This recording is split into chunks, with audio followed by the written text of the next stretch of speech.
No dia 7 de agosto foi lançado um novo jogo da franquia de Five Nights at Freddy's, também conhecido como FNAF Into the Pit. Into the Pit tem ganhado muita relevância ultimamente por ter surpreendido e muito vários fãs da franquia FNAF. Na visão de muitas pessoas, Into the Pit apresentou um desempenho muito grande para a franquia, visto que durante os últimos lançamentos de FNAF os fãs acabaram se decepcionando bastante. Mas afinal, Into the Pit vale a pena mesmo? Para responder essa pergunta, nós vamos analisar o jogo como um todo, desde a história do game até a estética e jogabilidade. E eu prefiro analisar esses pontos com o clássico ponto positivo e ponto negativo do jogo. Na história do game, nós somos introduzidos ao Oswald, um garoto de 10 anos de idade que recém entrou na sexta série em sua escola. No início do jogo, Oswald reclama que não tem absolutamente nada para fazer naquela cidade, visto que a única forma de entretenimento é uma pizzaria velha e abandonada chamada Jeff's Pizza, antigamente conhecida como Freddy Fazbear. Em uma tentativa desesperada de mostrar ao seu pai que aquele lugar é muito entediante, Oswald acaba se escondendo na piscina de bolinhas da Jeff's Pizza. Quando Oswald mergulha nessa piscina de bolinha, ele misteriosamente volta para a época da Freddy Fazbear, levando ele ao fatídico dia em que o Spring Bonnie, também conhecido como William Afton, leva 6 crianças de rala, obrigando novamente o nosso protagonista a ir correndo para a piscina de bolinha se esconder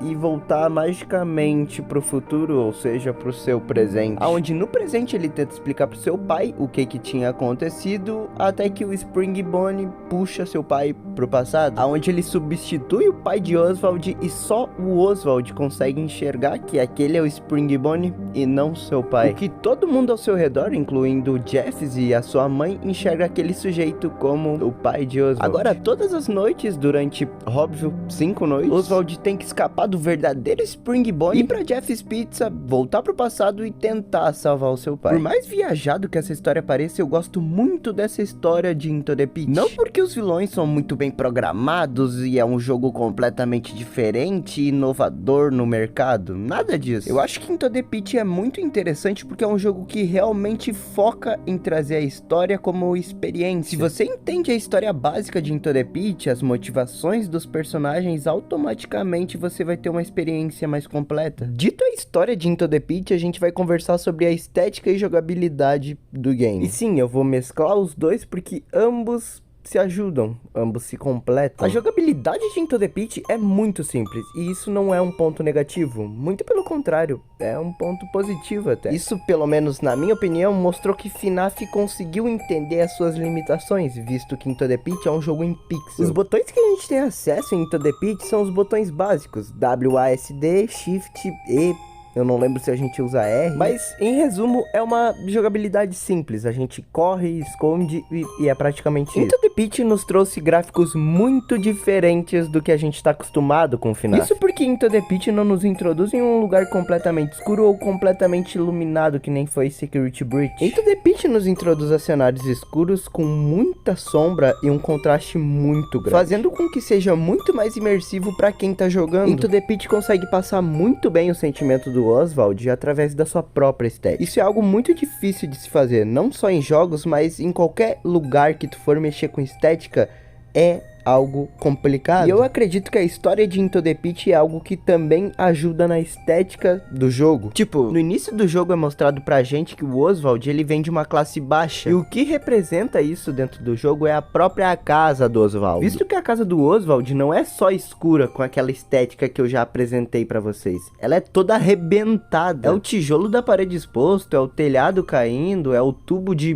aonde passa água exposto assim na parede, é um bagulho bem classe baixa. E essa estética misturada junto com as cenas de perseguições que acontece dentro da casa do Oswald com o Spring Bonnie é simplesmente uma obra de arte, porque se o Oswald fosse introduzido como uma criança rica, a gente não teria a necessidade do Oswald morar numa casa tão arrebentada e não traria a estética que o jogo precisava. É só a gente pegar como exemplo a escola e a casa de Oswald e comparar a ambientação uma da outra. Eu acho que já deu pra entender que a ambientação de Into the Pit é algo incrível. E olha que eu não precisei nem mencionar o que é o tenebroso da pizzaria. Mas como tudo que é bom tem seu lado ruim, Into the Pit não vai ser diferente. Lembra quando eu falei que estética anda junto com a jogabilidade do jogo? Então, em Into the Pit a gente recebe um objeto chamado de lanterna. Pra quem não sabe, a lanterna tem um funcionamento muito peculiar, que é iluminar o caminho. Em Into the Pit a gente é apresentado a esse objeto chamado de lanterna como se fosse algo muito importante pra gameplay do jogo. E eu até concordo que deveria ser uma ferramenta muito importante pro jogo, até porque se o jogo tem o foco de ser um jogo mais escuro, aonde o terror ele tá ambientalizado em um ambiente escuro, logo ele teria que ter uma ferramenta para quebrar essa estética e consequentemente te trazer mais medo. Mas a verdade é que dá pra zerar Into the Pit sem nem encostar na lanterna. E eu sei que eu posso estar parecendo um mimado querendo espancar qualquer coisa simplesmente porque Into the Pit é um jogo incrível. Eu posso.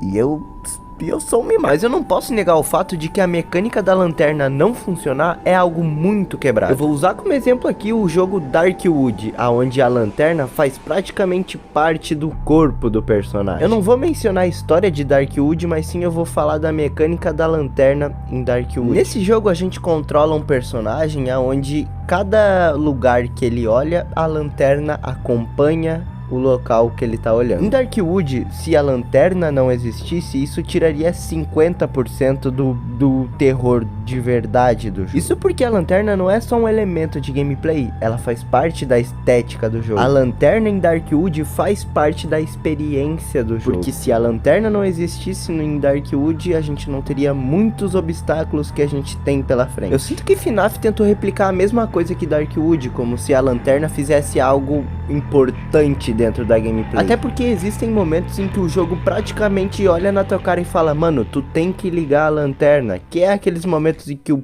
pau no cu do Springbone desliga a luz. E outra coisa que eu tenho a reclamar do jogo é que não existe perseguição. O jogo é muito fácil, é muito fácil. A inteligência artificial de FNAF ela é muito boa, eu não tô reclamando disso, mas é muito difícil da gente ver o Springbone nos procurar de verdade. Eu acho que um dos únicos momentos em que eu vi o Springbone na minha frente foram quando eu fazia barulho. E olhe lá, eu consegui ter mais medo dentro da casa do Oswald do que dentro da pizzaria, que era pra ser o ponto principal da história do jogo. E é por isso que, na minha opinião, eu achei o terror de Into the Pit um terror muito fraco. Se fosse pra eu mudar alguma coisa, eu com certeza faria com que o Springbone procurasse mais o jogador. Pelo menos alguma mecânica do Springbone fazendo algum barulho pro jogador realmente ficar desconfortável, ficar com medo do que possa acontecer. Porque eu mesmo passei o jogo inteiro tranquilo caminhando pela pizzaria como se o Springbone nem tivesse por lá. E por um momento eu até imaginei que nem existia o Springbone, eu até esqueci que ele existia durante a minha gameplay. Como canal de opinião,